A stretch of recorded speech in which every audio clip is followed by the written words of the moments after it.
Halo semuanya, perkenalkan nama saya Rini Marcelina Abraham dengan NIM 2101140102 semester 5 kelas D.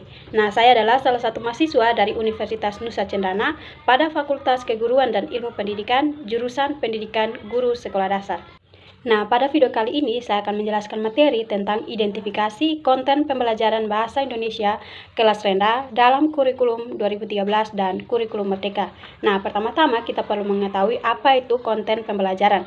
Nah, konten pembelajaran adalah rangkaian materi, pengetahuan, konsep, dan keterampilan yang perlu dipelajari oleh siswa berdasarkan kurikulum yang berlaku. Nah, sedangkan pembelajaran berbasis konten adalah pembelajaran yang menitik beratkan pada pemahaman materi atau aspek kognitif siswa.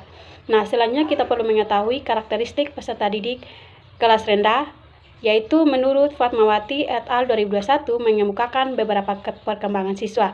Nah, yang pertama ada mengembangkan konsep yang dibutuhkan dalam proses kehidupan sehari-hari. Yang kedua, mengembangkan nilai, moral, dan kata hati. Yang ketiga, menanggapi kebebasan pribadi. Yang keempat, menumbuh kembangkan sikap terhadap kelompok dan institusi sosial. Nah, selanjutnya kita akan mengetahui konten pembelajaran Bahasa Indonesia pada kurikulum 2013, yaitu yang pertama ada kompetensi inti. Nah, kompetensi inti sekolah dasar merupakan tingkat kemampuan untuk mencapai standar kompetensi lulusan atau SKL yang harus dimiliki seorang peserta didik sekolah dasar pada setiap tingkat kelas.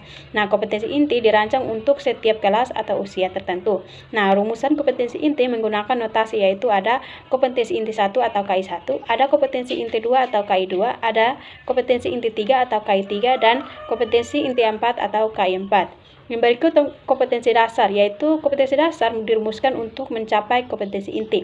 Nah, rumusan kompetensi dasar dikembangkan dengan memperhatikan karakteristik dan peserta didik dan kekhasan masing-masing mata pelajaran. Nah, kompetensi dasar meliputi 4 kelompok, yaitu yang pertama ada kelompok 1 untuk menjabarkan KI1, kelompok 2 untuk menjabarkan KI2, kelompok 3 untuk menjabarkan KI3, dan kelompok 4 untuk menjabarkan KI4.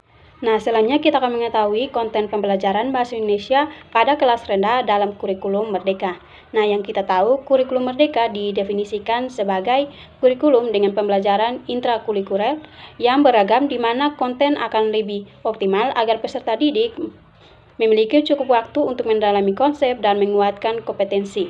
Nah, pada kurikulum 2013 terdapat kompetensi inti dan kompetensi dasar yang perlu dicapai pada suatu pembelajaran, begitu juga dengan kurikulum Merdeka. Namun, kompetensi inti pada kurikulum 2013 diganti dengan capaian pembelajaran, sedangkan kompetensi dasar diganti dengan tujuan pembelajaran. Baik, sekian materi yang bisa saya jelaskan dan semoga materi yang saya jelaskan ini dapat bermanfaat bagi kita semua.